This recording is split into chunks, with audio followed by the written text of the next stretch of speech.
Hello, hello, hello. Kay Murray and Luis Miguel Echegaray here with you, and we will be joined in just a moment by Shaka Hislop. Rob Dawson's going to be with us too. Mikel Arteta running down the touchline. Jubilant scenes at the Emirates. It can only mean one thing. Arsenal have just put in an epic comeback win against Bournemouth after going 2-0 down. They end up winning 3-2 in the 97th minute, thanks to a man who made all the difference when he came on, Reiss Nelson. Sets up the goal for Ben White to get Arsenal back in it, Luis, and then scores the winner in the 97th minute. What a game it ended up being.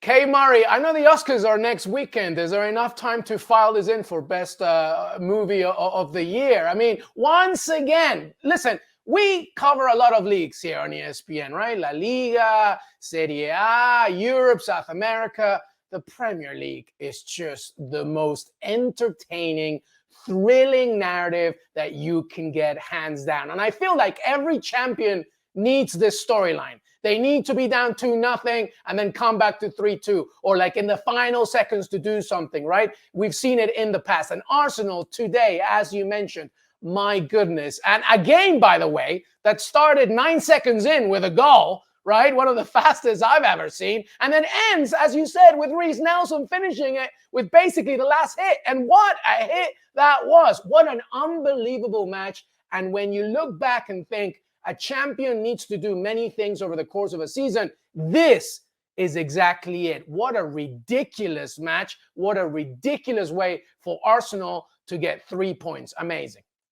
Once again, as well, we're seeing all the squad players playing their part in this game because things going against Arsenal, losing Leandro Trossard, that's obviously not going to go in their favour, going 2 goals behind.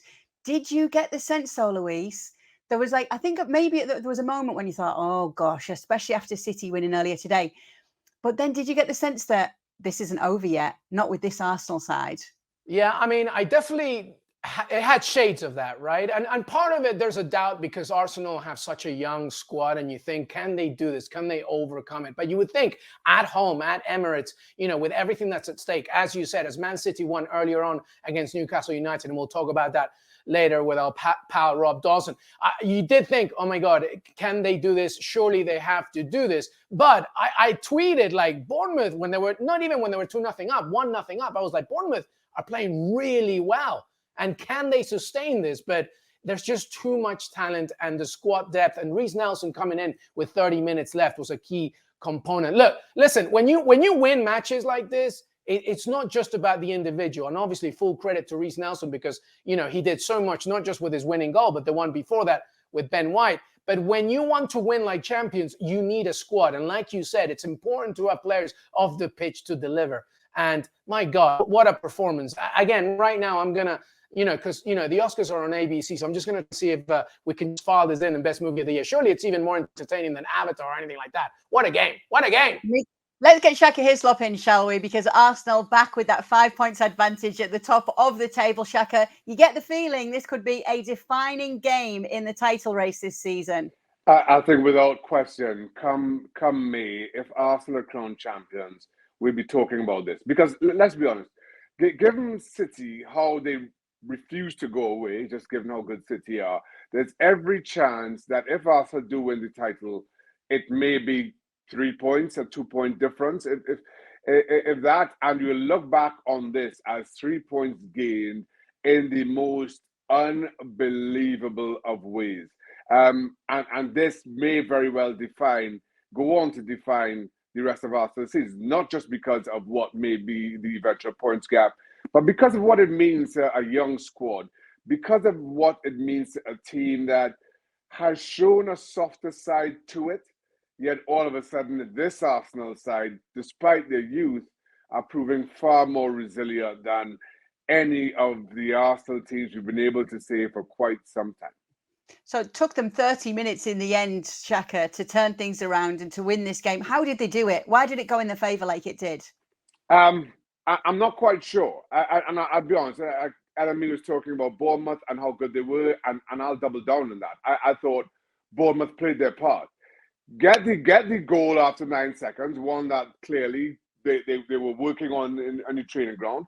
Took some questionable Arsenal defending to contribute to that, but give Bournemouth their credit.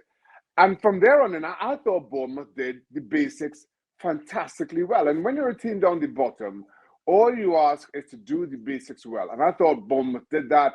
Every time they broke with pace. Arsenal were stretched.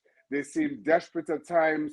And in all honesty, they were lucky to go in at the break at 1-0 down. Now, don't get me wrong, Arsenal dominated possession, as you would expect. We are talking about a team top of the table at home to a team who were in the bottom three. So Arsenal had a lot of possession. They had a lot of opportunities. But truth be told, it never felt as overwhelming as you thought it would be. And give Bournemouth their credit.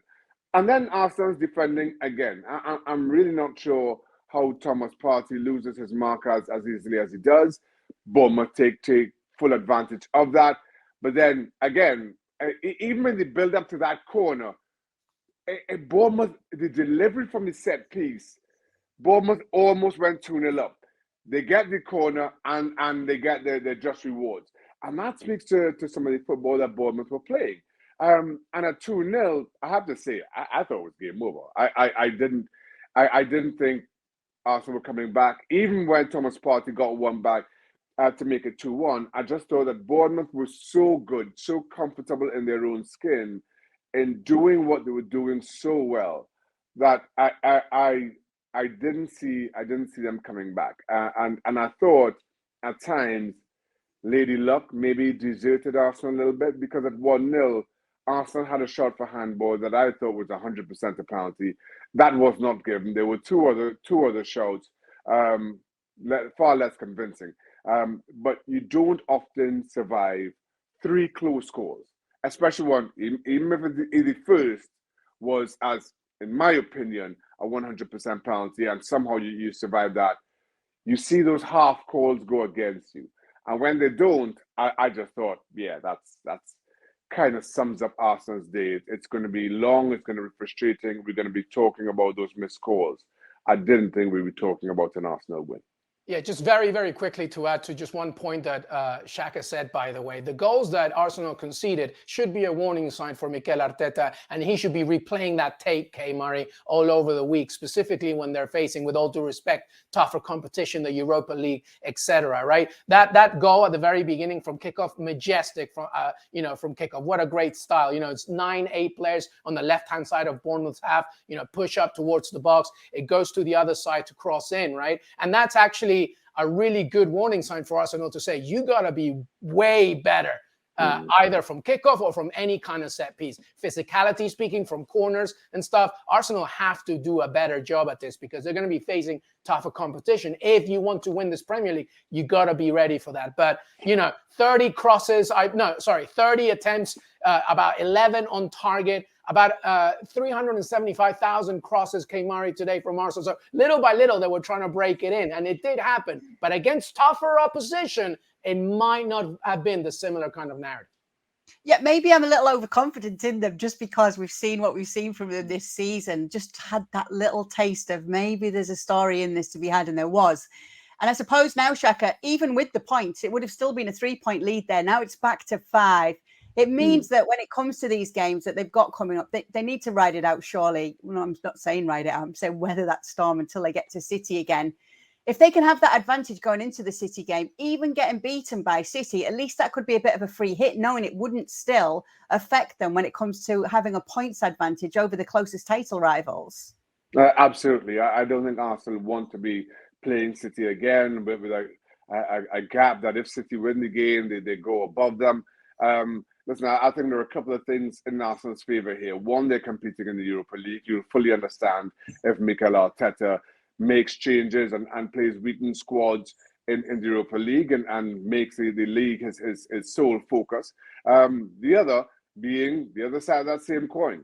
City and their holy grail, in my opinion, still being around the Champions League. Whether I don't think Pep Guardiola has that same luxury of rotating as much as Arteta may be prepared to do in Europe. So as this run-in comes, as we get closer and closer to the end of the season and games become more intense, legs become a little bit more tired, the stakes become a whole lot higher, not just in winning games, but even drawing games can be telling. I just feel that Arsenal will have that edge. and having shown this kind of backbone that they did today, as I mentioned before, the type of resilience that we've not been able to associate with a national team for quite some time, I think belief starts to come back into that dressing room. But you need to maintain that little bit of daylight between yourselves and City, because for all that I say, we've seen City do it season in, season out.